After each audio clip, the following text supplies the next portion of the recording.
I've been here before. I've been to Stoke before. This is my 4th political visit to Stoke. And the best previous visit was in this very hall in the run-up to the referendum. And I remember speaking at dozens and dozens of meetings all over the country, and one of the best, one of the strongest receptions we got anywhere was in this very hall in Stoke. And come the day, 70% of you went out, you defied the Labour Party.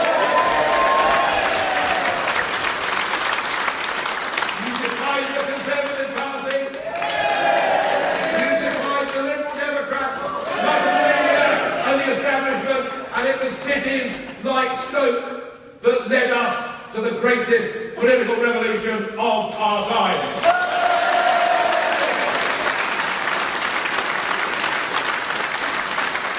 When you think about it, the odds were very much against, weren't they? Nobody thought that Brexit was possible. Nobody believed we could do it. Nobody believed that we could beat the establishment. And the establishment themselves didn't believe we could do it. George Osborne's face the next morning was a picture, wasn't it?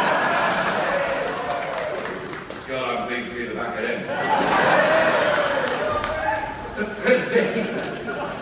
But that meeting here in Stoke wasn't just remarkable for the crowd, it was remarkable too for those that appeared on this platform. Because coming together, we had people who had been genuine political foes. Because there are good people in every political party. I know it's hard to believe, but honestly, there are. We even had a Conservative in Stoke, a Conservative Cabinet Minister, Chris Grayling, appeared on this platform, and I gave him a lift back home down south afterwards, and he said to me, it's the only standing ovation as a Conservative he's ever going to get in Stoke. And we had the magnificent Kate Hoey on the platform that evening. One of the most principled and clear-spoken Labour backbenchers. And they were there with UKIP and many others, of all parties and none. And we did it because we wanted to get back control of our country. We did it because we wanted to take back our birthright. We did it because we want a self-governing Britain to retake its place in the world, and we did it.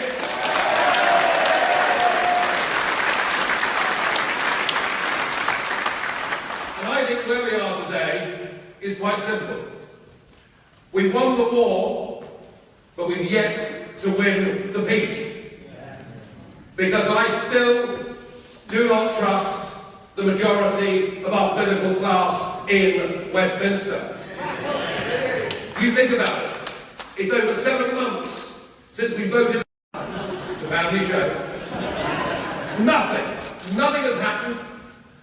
Our borders are still completely open to nearly 500 million people.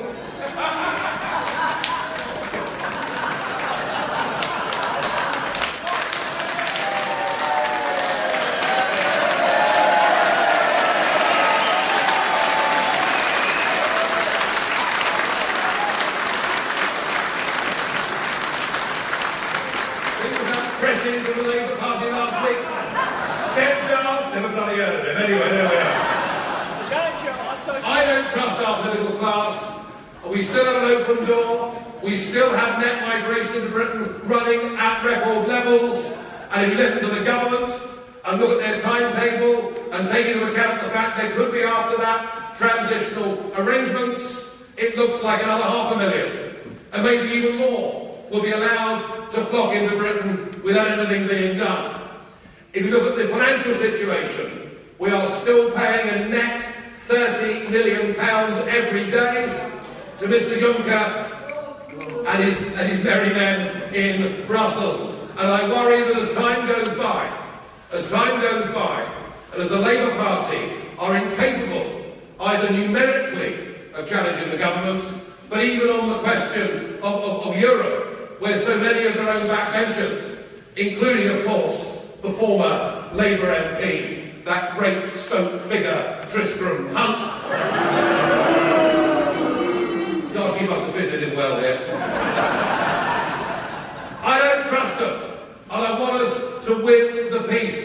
and we win the peace, and we can do it actually, and make a very big step towards it, here in this by-election on February the 23rd.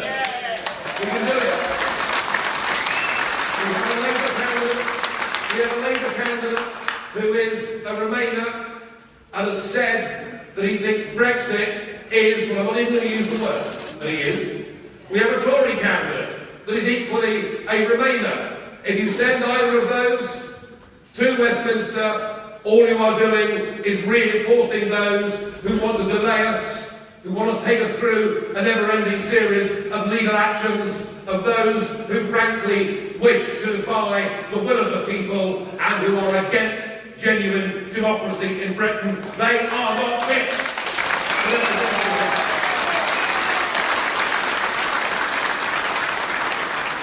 But there is an opportunity. There is an opportunity to do something really quite dramatic. Now, this happens. You can ask questions later on, son, but don't interrupt me now, please, because I'm enjoying myself, even if they're not. But you will get a... Oh dear, you see, some people can't be grown up. It's busy, really, isn't it?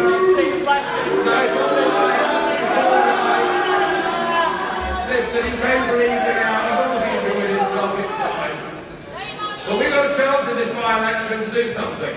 We've got a chance to send somebody into the House of Commons, the type of politician, and my successor as leader of UKIP, the sort of person we have not seen leading or playing prominent roles in our public life in Westminster for years, because we have in Paul Nuttall somebody from a genuine working class background who is unafraid to tell it as he sees it.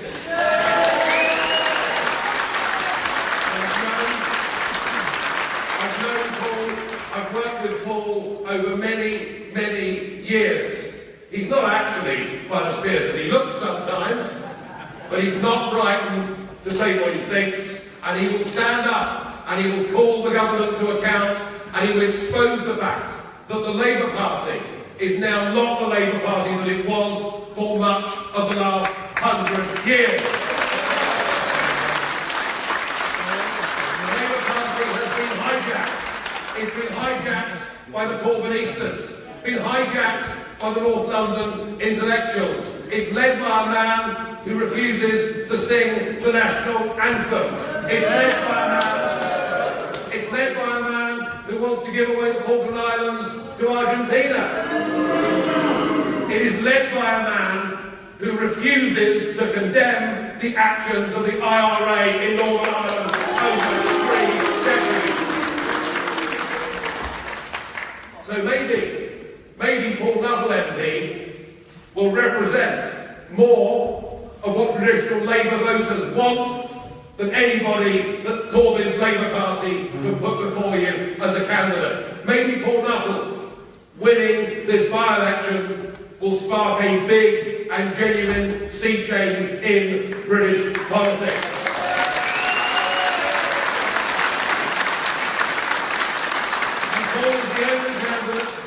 He's the only candidate that can beat the Labour Party in this constituency. So we need supporters of Brexit, whether they in the past have been Conservative voters or Liberal Democrat voters, or whether they've never voted before the referendum itself. We need them to come together behind Paul as we, from our different parties, came together on this stage during the referendum. This is one of the most important by-elections we've seen in modern political times. We have won the war, we now need to win the peace. I believe in Paul as a candidate, I believe in the campaign that we're fighting here, but I need you, if you agree with what we're doing, to come and help us.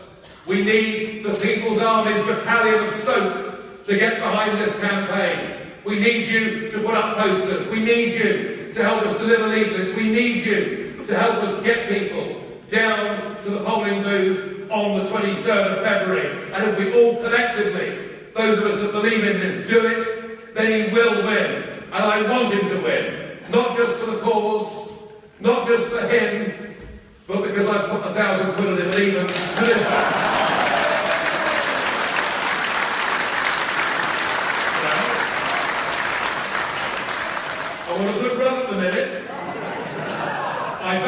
it.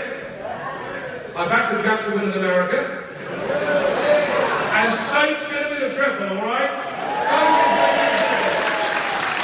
We can and we must win this by-election, and it is my pleasure this evening to introduce Paul Nuttall, who's going to become the MP for Stoke-on-Trent Central. Paul.